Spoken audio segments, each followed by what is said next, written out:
So welcome back. So we're continuing our soul journey through the zodiac houses today. And on this video, we're going to be talking all about the second house, its main characteristics, and then each of the signs in that house, how they express themselves. So as usual, if you have your birth chart, it would be helpful for you to kind of know what sign is governing your second house. And we will, as with the first video, we'll share a link to our zodiac intro videos. We did 2 of them in case you don't know how to find the ruling sign of your house. Okay, so the second house. Yeah, the house of Taurus and the house of our worth and the tools that we have to navigate life is all the I have, right? And for me, it's one of the most important house to understand, and because it's what really give you the confidence to go through life, understanding what are your gifts, what are the things that you can offer to the world, understanding your self-worth, which is, I think, is a process as we grow older. Part of our journey is to understand and believe in ourselves, and all of it is in the second house. Really interesting, because as you're talking about it, all I keep seeing is like this aspect of time with it, which is really interesting, because I'm getting that idea of, Taurus being the slow mover, right? So it's not this rush to build and accumulate. It's this really purposeful, intentional building, experiencing over a lifetime. So there's a lot of patience and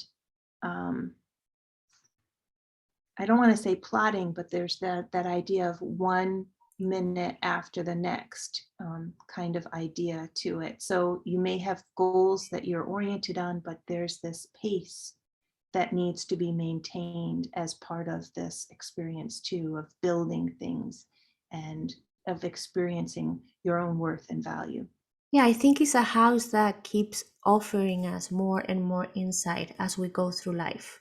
It's always, we can always go deeper in this house and discover more about ourselves and what is in ourselves that we feel ready to express. It's like discovering gifts that we have in ourselves, and learn to be okay sharing. It's like shining our own light. For me, the second house is to feel okay shining our own light and accepting all of us, accepting ourselves as we are, right? And then accepting others as we understand that we're all unique, and that we are all always in that process of self-discovering and changing, and we have the understanding of how hard that journey is. Then we have compassion to understand, well, others are going through that journey too. So less judgment and more compassion coming. But to me, the second house is one of the most profound house, and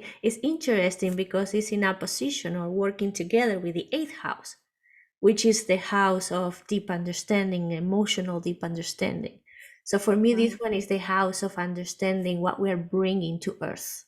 If the first house, we're jumping into earth and say, well, here I am. The second house is, okay, but what do I have to go through life? Who I am as I go through life.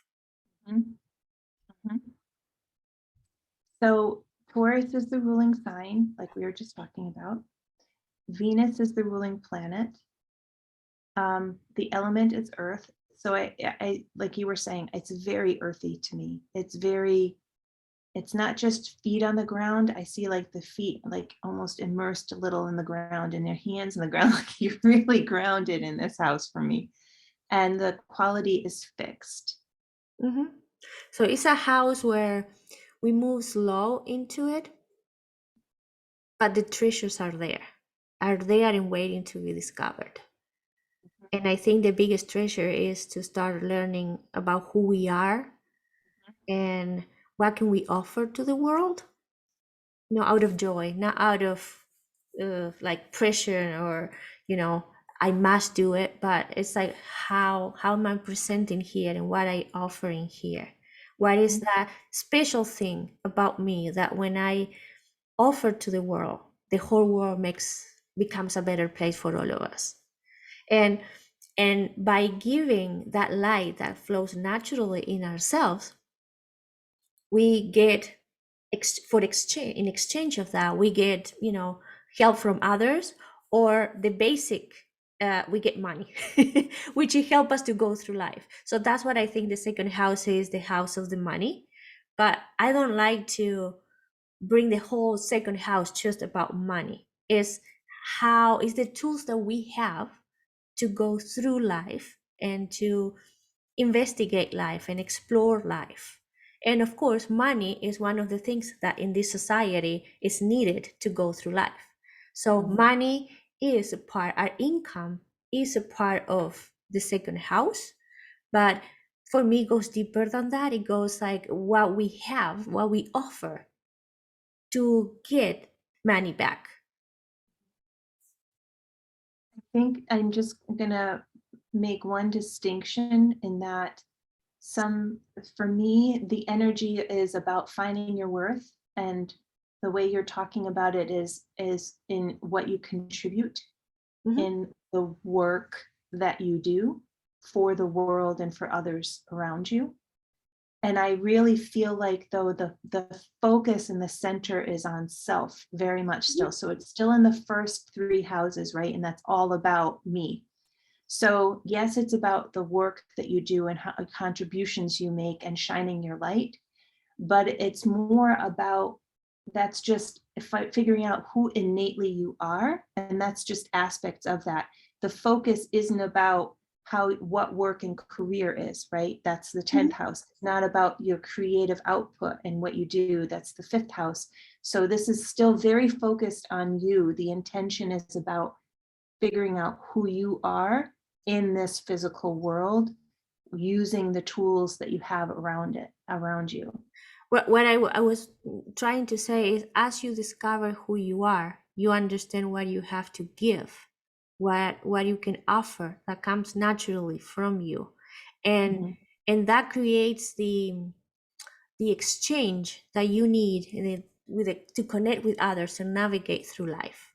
And I wanted to bring that to the idea of money, because in most like the basic definition of the second house is money, is the money that you make. So I wanted, for me, it was important to mention, well, it is the money, but it's how you create money, what is in you that you are contributing that generates money in your life. So base before we step into the money aspect and how much money you make and how easy money flows to you, is like the discovering of the self, to then allow this whole system to start working for you. Yeah, because just focusing on the money is very superficial, and that's why we said worth and values, because that opens it up to so much more. But in, like, I think in traditional astrology, you say second house, the house of the money, and of Me course, too.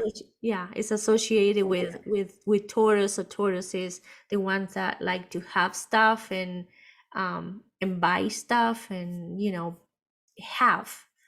It's, Mhm. I think, is the definition, and for that you need the money. So money is a part of the second house and a big part of the second house, but it goes much deeper than that. Yeah, and that's our focus. I think the traditional saying this is the house of money, it focuses very much on the traditional way most people think of using astrology, and the way we're kind of bringing this through is a soul journey. And so we wanted to open that up to talk about more deeply what meaning this can have for you to grow as a soul here, versus just talking about how much money you're going to have, what kind of problems you're going to have with money, which is kind of an old school way for me of how people looked at how they could use astrology, right? Mhm. So But it's still there. It's still it money, is. it's still part of the second house. and and I think when we want to create abundance in our life, we want to go first on the second house. For me, it's a combination of 2, 6, and 10, which are the three houses related to earth. in order to serve others and create our career in the 10 and serve others in the 6, we first have to discover who we are and what is in us that contributes to the Mhm. world, right? So we have to figure who we are and what comes easy, and it's years of learning self-worth and accepting self-acceptance and going through a lot of emotions. Even though it's a house of senses, for me, it was going through a lot of emotions, discovering and accepting that A I'm lot of here healing, anyway. I Yeah. think. I Mhm. think this house is probably, when you look at the different aspects, this is probably the house that most of us or all of us have to do so much healing, because I think we all have issues with self-worth and valuing ourselves. And Um, acceptance. yes. Yeah. Yeah. And but also, like you said, opening up to who we truly are. It's not just seeing that we have value, but it's understanding who we are, and the different aspects that we have that we can offer to the world that brings worth and value. Yeah. Okay. So we are slowing down with this house, right? I think is the Taurus energy. We are just like, Yes. all right. Before I move there, I just want to point out that um, we mentioned the first house starts under this horizontal line. So this is the first house, and we are moving counterclockwise. So the second house will be the next one here. And if you are getting your natal chart through astro.com, then you'll have the little number 2 showing you what is the space. And this line, the first line after the ascendant will be the cusp of the second house, and it will show you what is the zodiac sign ruling the second house. We're good now? Yeah? Okay. Moving to the next one. Okay. All right. So we talked about this, I think, already in this little intro that we did. So the second house, the areas of expression are your possessions, your self-worth, your values, your body as an asset, just assets in general, money, income, your skills, personal resources, and inner strength. I think we covered pretty much all of that in our Yeah. intro. It's really the physical things that we have. If you are an artist, that gift that you have to paint or to dance, that is part of the second house because it comes naturally to you. If you are in sports, the body, it becomes the body. Even though your body is in the first house, when you use your body to work with, like a model or a sport person, then your body becomes your asset. So now your body is also an aspect of your body is part of the second house.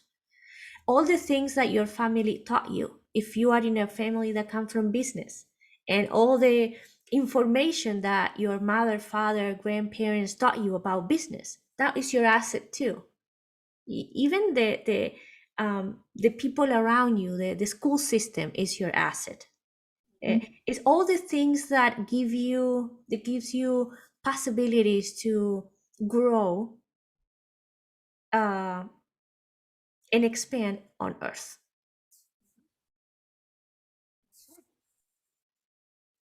All right. So here we have all the 12 signs. We'll start with Aries. So if you have Aries ruling your second house, um, we did this. So since the house is worth and values, you'll see that there's a forward slash. So on one side, we talked about Aries and how self-worth or worth would come through. And on the other side of that forward slash will be the values. So for Aries, they will have a high self-worth. And they're also going to be very energetic. So do you want to add anything to that, or? No, I think it's pretty straightforward. Yeah, Aries are also going to be likely like the entrepreneur type. They may be, Aries can be a very rash energy. So in the second house, they may be a little bit more impulsive when it comes to spending their money or buying things and making decisions about what to get and what not, that kind of thing. Yeah, I think that one of the assets of Aries on the second house is that all that energy. Mhm. It's how easy come for them to be leaders, to encourage others, to uh, contribute with that impulse that comes so naturally in them. Um, so, and then that how comfortable they feel jumping into something right away, that can be also an asset. You know, that's the tools that they can use to go through life, and people will notice that, because if it is in the second house, people will notice and will kind of, okay, we'll follow you, and might come naturally people Yeah, following them if they have Aries on the second house, right. right? And they can start charging for that, and that's how the money comes. But first they have to discover of course what are the things that come easy to them. But all that impulse and that energy and that strength in the body, all of it is the assets of Aries on the second house. Mhm. I think the body is really important too for Aries. They're a very physical kind of sign too. Hmm. And that's one thing we didn't put in here, but their body is definitely one of their tools. Okay, Yeah. so if you have Taurus ruling the second house, and it's in green because it's the natural ruler, they are the builders, the gardeners. Um, they really their possessions. So it's not necessarily they need lots of them, but whatever they do have, they highly value. They really love their things. And on the money side of it, they can be careful with spending. So they're not going to be the rash to buy the new car if they don't need it. They're going to take their time to kind of budget it, figure it out, see what different kinds of cars there are out there, what fits their needs. So they're going to be very careful in making those decisions about where to spend their money. Yeah, and I think the assets that they have when you have Taurus in the second house, of course, you have a strong second house because the ruler is there, or even if you have Venus in the second house, that makes your second house stronger. Um, the idea is they know how to get to things. They know that things take time, they are persistent, so they have an organization skill very well developed, patient. They know how to put slowly all the pieces of the puzzle together. They know things take time, but they'll get there, and they have all that commitment to get things done. So those are assets that if you have Taurus in the second house are in you. So the idea will be to start using, you know, all those gifts that are in you.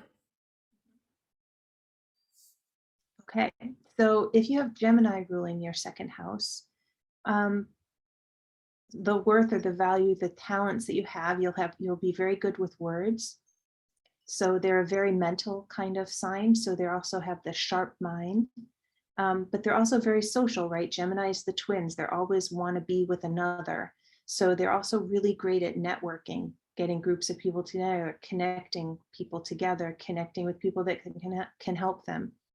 But they can be a little bit indecisive with their money. So because they have the sharp mind and they're curious about lots of things, it can make it really hard to like pin yourself down to just one.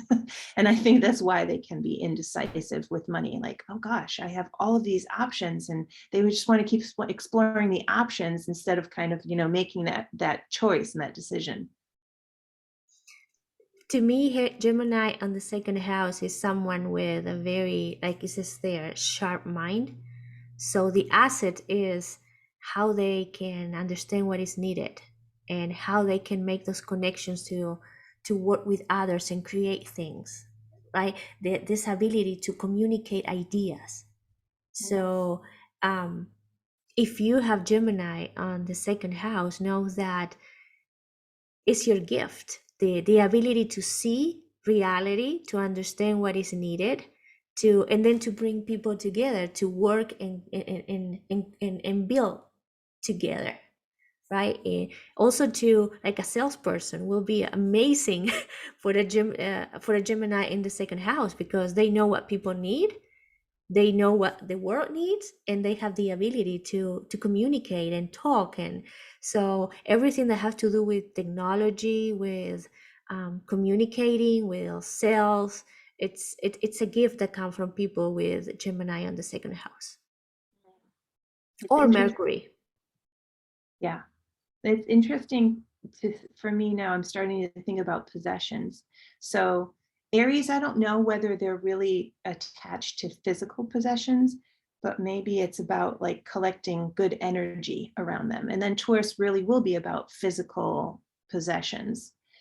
And Gemini, I feel like is collecting people and friends and groups And and information. yeah, that's what they're collecting. Yeah. Okay, move on. Yeah. All right, so with Cancer in the second house, again, it's typical Cancer. So the value and the worth they bring is that they're the nurturers.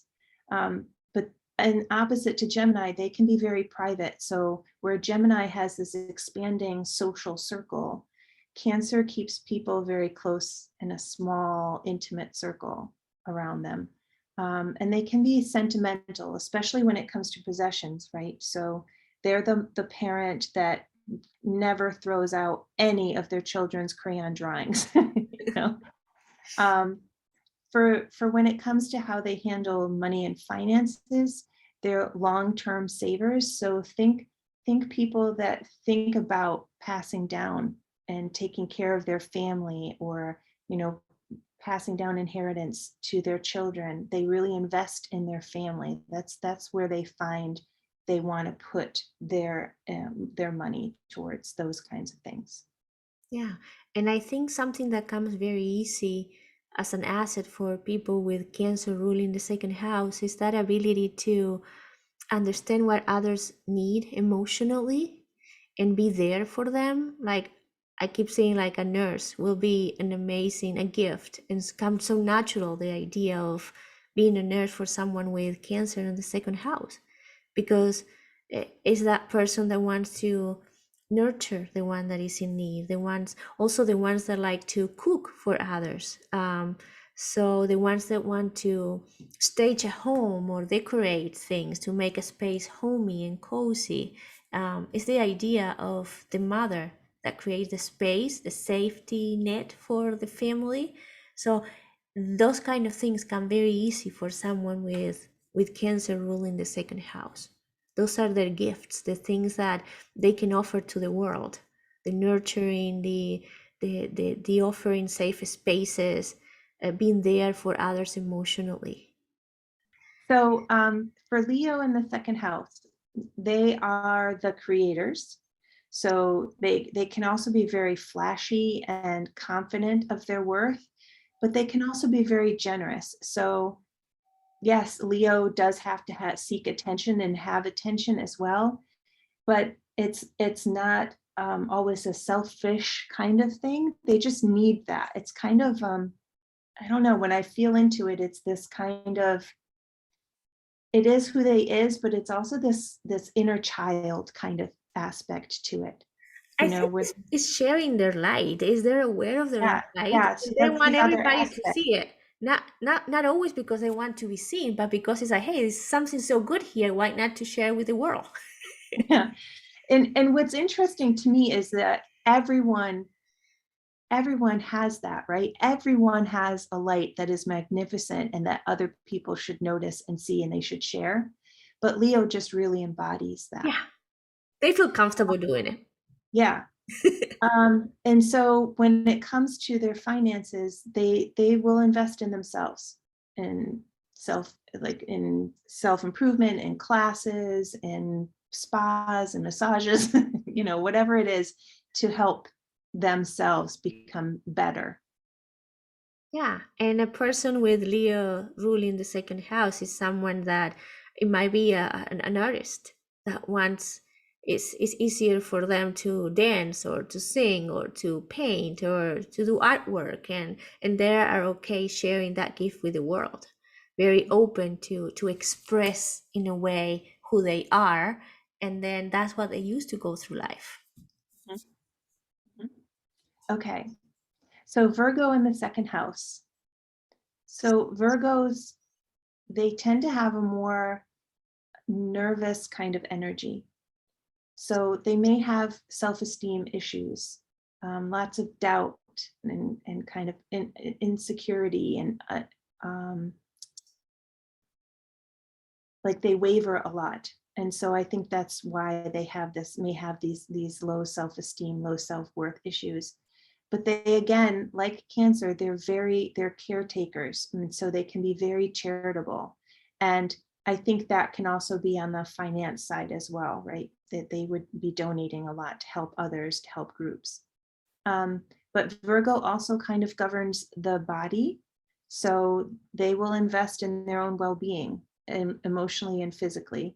And again, they're long-term planners. Virgos are all about details. So they will know exactly how the steps to reach some kind of long-term financial goal or whatever. They'll have the whole plan of how to get there. Yeah, Virgo is another earth house. It's another earth sign in an earth house, so it's kind of a good alignment. It shares some attributes, this energy.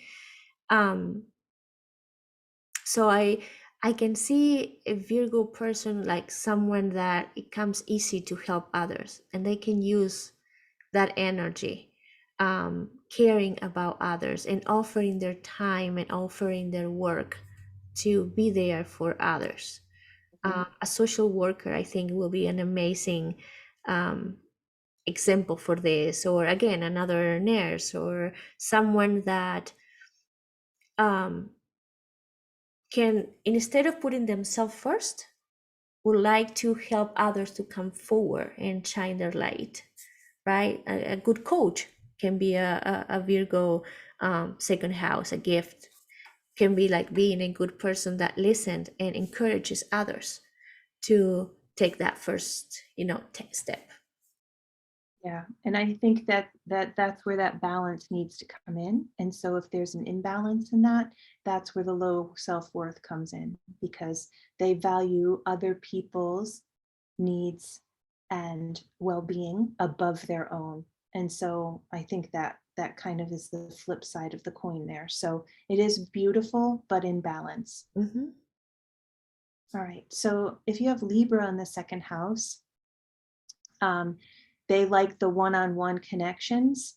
So for them, that partnership is always kind of a theme for Libra. So that's one of the things that they really value, and that they flourish kind of in those one-on-one relationships.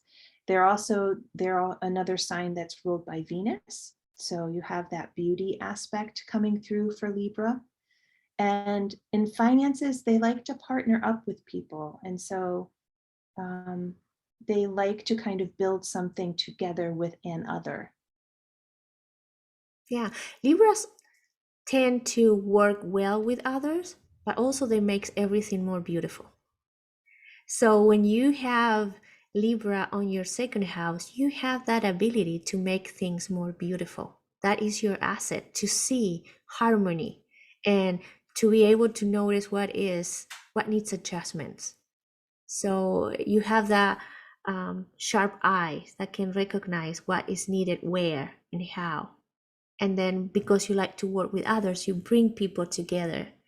Yeah, when I feel into the Libra energy, I like the word harmony that you used. It's a very soft energy. So I know that Virgo and Cancer are also nurturers, but somehow with Libra, it's like the mother bird filling the nest for her babies with like down feathers. It's kind of like that idea. So it's not necessarily about nurturing and hugging and holding and rocking, but it's about creating that environment where you can thrive in a really joyful and peaceful kind of way.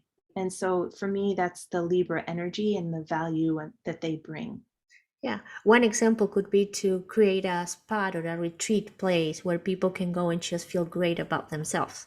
So Mhm. the eye and the senses of the Libra knows how to create those beautiful spaces and bring that harmony that most of us are always seeking, right? So they know how to create those spaces. Okay, so if we move on to Scorpio in the second house, Scorpio can be materialistic, but they're also, remember, they're a really deeply meaningful sign. So what they bring to the world is this deep meaning. They're also very intuitive, and they are very lucky.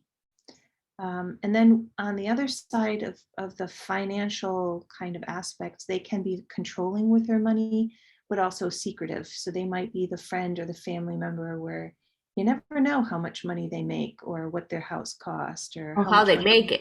savings. Yeah, like not quite sure because they never talk about it. Yeah, so it's interesting looking at the materialistic in a way that, to me, it speaks to Scorpio's ability to work with other people and influence them on their in a subconscious level, right? And so if you have lots of things, or you have lots of expensive things, for me, the Scorpio energy, it is about what they have, because there's power in that, but it's also how other people see them and the impact they have on other people and how they can use that. So it's materialistic, but there's more there's more to it, to me, than just saying that they like lots of things. Yeah, and the gift that they bring when they get to know themselves is how wild they are, how courageous they are to go deep, into that cave to find the knowledge. So I think this is a great ruler for someone that wants to be a therapist. Having Scorpio in the second house, you are someone that have that freedom and the courage to go and help others that are in need to discover themselves and heal the wounds and do all that process that is slow and dark and scary. So Scorpios is like, oh, no problem, I'll do it, I'll come in with you. So a really great companionship, and they can bring a lot of resources for all the those kind of processes. And and because it's in opposition to the second house, the Scorpio rules the eighth house, and the eighth house work with the second house, right? The excess of values. So for Scorpio is this idea of also transforming things. It's the having, but also letting things go if things are in harmony, right? Is um, the having and understanding where something becomes obsolete and release that. So Scorpios, for me, on the second house, have that gift of understanding that there are times to grow and there are times to die. There are times to have and time to release. Um, Again, when things are in harmony and you are not attached to that controlling need that sometimes a Scorpio might express. Does that make Okay. sense for you? Mhm. Okay. So Sagittarius ruling the second house. So the worth and value that they bring is that they like to share their wisdom. They're the teachers.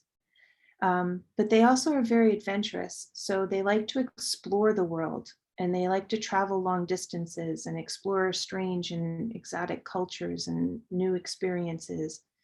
And then for the how they are with their money, or with their possessions, they're very honest, but they're also very generous.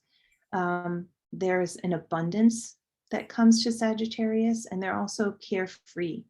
So I'm just thinking of how Aries, impulsive spending habits may be characterized as carefree. Yeah. But there's a difference where, for me, Sagittarius, it's kind of this joyous kind of energy around the carefreeness with their money. They're not so hampered down by the fears of, will I have enough? If I spend it here, will I not have enough for this? They just kind of go with the flow with it. Yeah. They have that trust that money will come. Mhm. Somehow. They don't need to know all the details. um, with Sagittarius on the second, ruling the second house, I think the asset, the gift that comes to you is that open mind, the the philosophy in you, the being able to inspire others with your ideas, with your visions, with your way of seeing the world. Um, this opening, this openness to connect with different cultures, maybe, you know, someone that likes to travel and bring others and share experiences, and um, someone that likes to teach also, because they either by, you know, what they learn by through books and college, and or maybe what share their experiences and the higher understanding that sometimes they have. So I think they're great sharing all the wisdom that are in them and communicating that. Yeah, I mean, but there's an expansiveness to it too for me. So if they're a teacher, it's not that they are going to get their 4-year degree in history and Mhm. then they're going to start teaching and they're always going to teach the same thing about the same in the same way. You know, there's this need to always explore and to bring more to it and to reach further and reach further and reach further. Um, Mhm. I think okay. it's a great ruler when for writers, right? Because they have all that imagination and all the things that they want to say about their ideas. Maybe not as Gemini, where they have ideas of how things are, but Sagittarius is ideas of what is out there, what we can explore, where we can go, where what we can reach. So and the talking, I think, comes easy because it's like an excitement, it's like an energy, it's a fire energy, so makes everybody excited. So Mhm, they have that ability to bring people together and have people following them as they go through their journeys. So mhm. That's an interesting distinction. So for me, Gemini and the sharp mind and liking to learn about things, it's the impression that I have, it's much more rational. It feels very almost like technical, like they'll Google it, whereas Sagittarius will want to go to that country or to that place to experience it too. And where Gemini is, it's about facts, mhm. whereas Sagittarius, it's about experiencing it, like really like fully immersing in it, The whereas passion of Gemini it. just likes to accumulate lots of factual information. Yeah, I think with Gemini is air sign, so it's the mind being the observer and doing the research. But Mhm. Sagittarius is fire. So Sagittarius is the passion, the exploration, the daring, right? Joy. Yeah. Yeah, it's So just fun. it's fun, exactly. Okay, so if you have Capricorn ruling your second house, Capricorns, what they bring to the table, they're very responsible. They're really great leaders. You can really rely on them. They take that role seriously. And when it comes to what they're worth, the money, they're really great budgeters, right? They work in a system, they understand systems, they're comfortable in systems, so they know how to use the budget in order to create more wealth or security. So they also will take their money because they're very much career oriented, right? They govern the 10th house. So what they might spend their money on a lot is professional development. Yeah. And with Capricorn, your asset is that you are a natural leader Mhm. and you know how to organize things. It's another earth sign, so it aligns with the second house very well.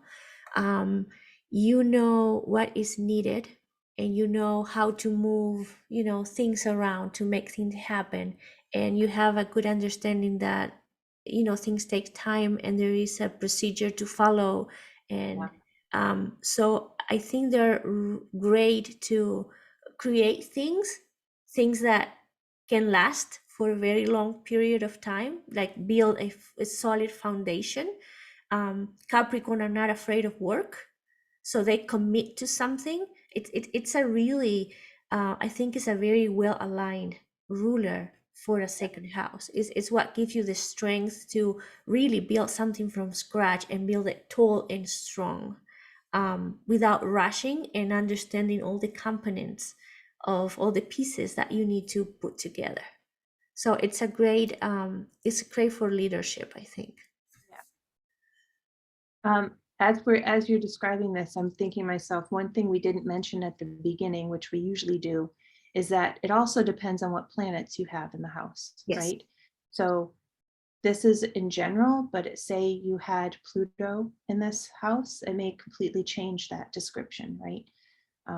I just thought I'd point that out in case someone's listening and going, well, that doesn't seem like my life at all. It could be that you have a planet or some kind of relation with another house that's kind of influencing that and skewing it a little bit. Yes. All right, so if you have Aquarius ruling your second house, you are a progressive thinker and you're not very materialistic. So Aquarians kind of live in the ethers. So having like possessions to them is kind of like whatever. It's not important. No, It's, no, it doesn't define they you. don't relate at all. Doesn't give you anything or stop you Yeah. from doing anything. Yeah. And they're also a very independent sign. So financially, they could be very independent. And that could mean just that, you know, they're doing things their own way when it comes to saving and budgeting, or it could be that they like to have enough money so that they can do whatever they want to do. But in general, those are really key words for Aquarians, right? Independent and progressive.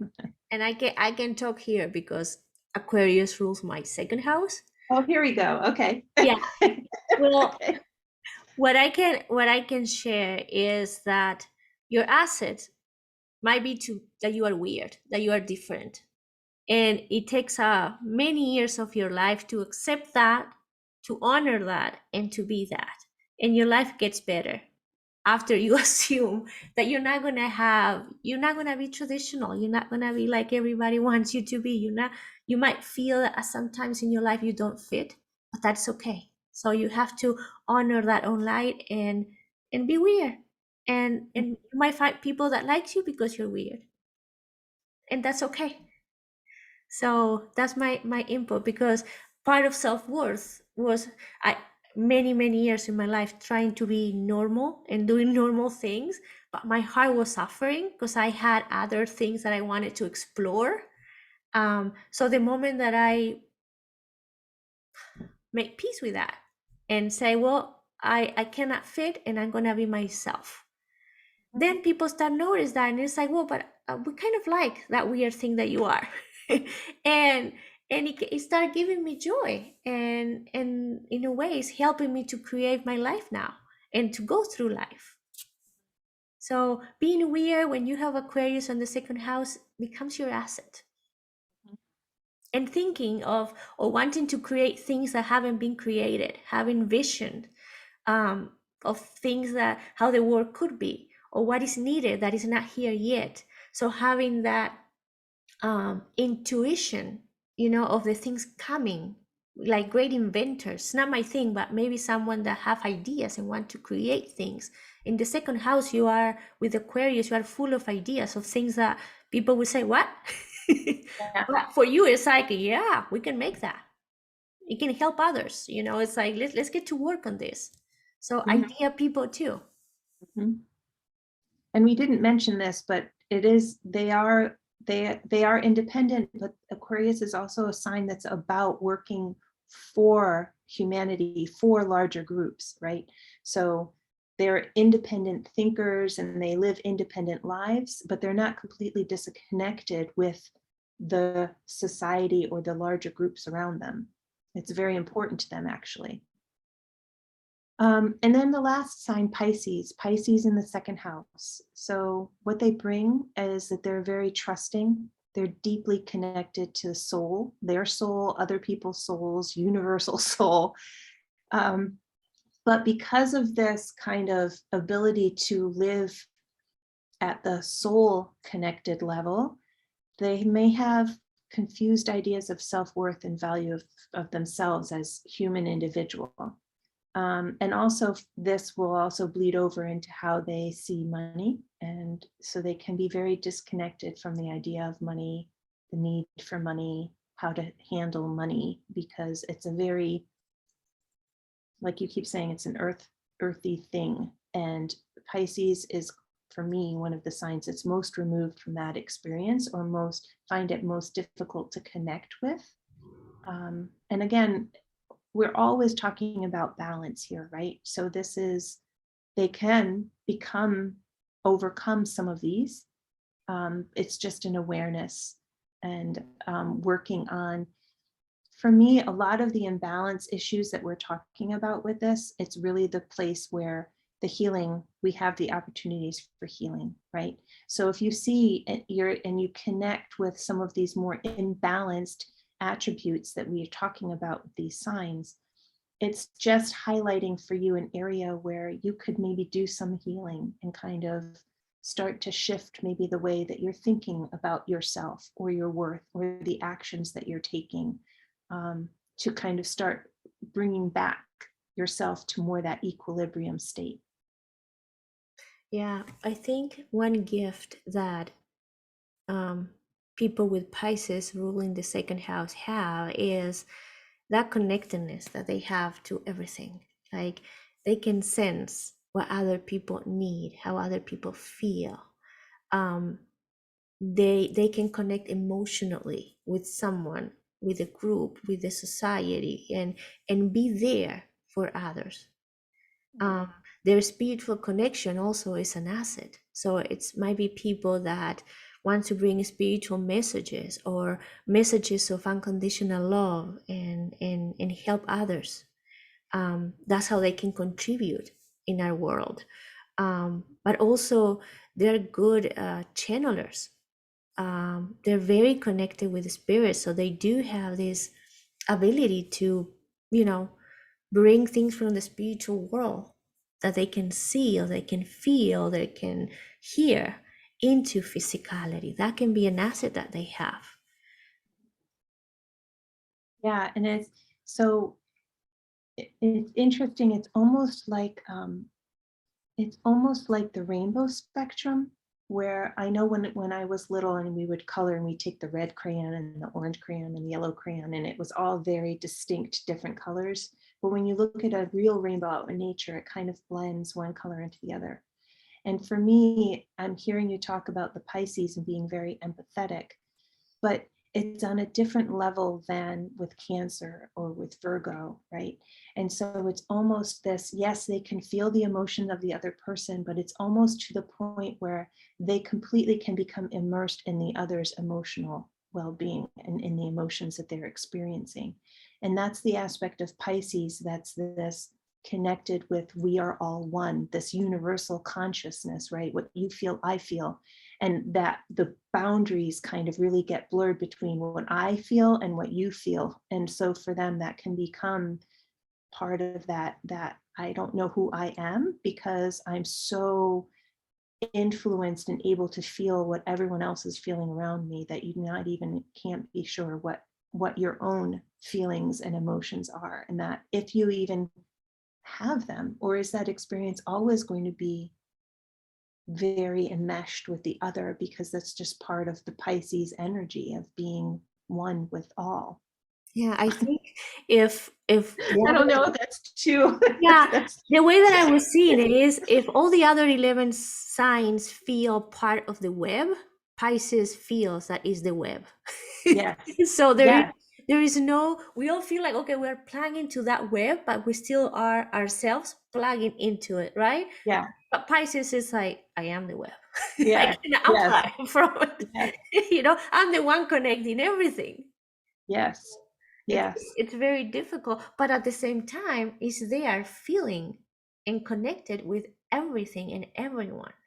So Mhm, that is their asset, the asset of that inner knowing, not through the mind, but who knows through where? Higher self, higher mind, divine wisdom. mhm, It's that pouring of energy, that the pouring of information, because they can sense things mhm, that are not, maybe not yet part of our physicality, but they're there and they can sense it. So they will know what people need. They will know what is most needed in the world. And if they understand that as an asset, then they can start working on using those gifts to create a way of living on earth. mhm. Really interesting when we started talking about Pisces, I felt like our voices got really they're really soft. So I'm wondering when we watch back this, each of the signs, are we going to be like channeling the energy of each sign? But yeah, Pisces is a very soulful sign in any house. But in this one, you know, if you can focus on the gifts that you're bringing to the world, what you're bringing to the table with that, I think that might be really helpful because you'll see purpose in it. Because I think you can get stuck at that, like just existing in the Pisces energy. Like you said, I am the web. Well, I am, right? But if you can connect with a purpose behind it, I think that might help ground some of that energy for you and kind of channel it for you. We would love to hear from you what you think, you know, and maybe you can tell us what is your sign ruling the second house, and share how you feel about these descriptions and what the second house mean to you, your self-worth, and what you use, what tools you have and what gifts you have that you use to navigate life. It will be Yeah, and it'd be very really great. interesting too, because these are just key words that we've thrown out there and some ideas, but it may be manifesting in a very different way for you too. And I think that would be really fun and interesting to hear. All right. All right. So thank you everyone for watching all the way to the end. We invite you to join our soul astrology group on Facebook, where we post lots of fun things and facts, and have started creating this community of like-minded soul astrology journeyers. That's a And long sense. no, but it's true. So our next video will be obviously on the third house. We do have the first house out and our overlook over all the houses too. So if you need to go back and look at those, you can find those on one or the other of our channels. Yeah, in both channels we have a playlist with all the videos from both channels, and there's also one video for each zodiac sign, in order if you want to go deeper and understand more about the sign connecting with the house. If you have Gemini ruling your second house, you can go back to the video on Gemini and then put it together with the video on the second house and make your own conclusions. But wait, because then we're going to add planets to it. So after the houses come the planets, so you have more to put into it. But remember that you can combine the zodiac signs with the houses and then get deeper into what, you know, means this information for you. Okay. Thank you, everyone. We'll see you in the next video. Goodbye. Bye.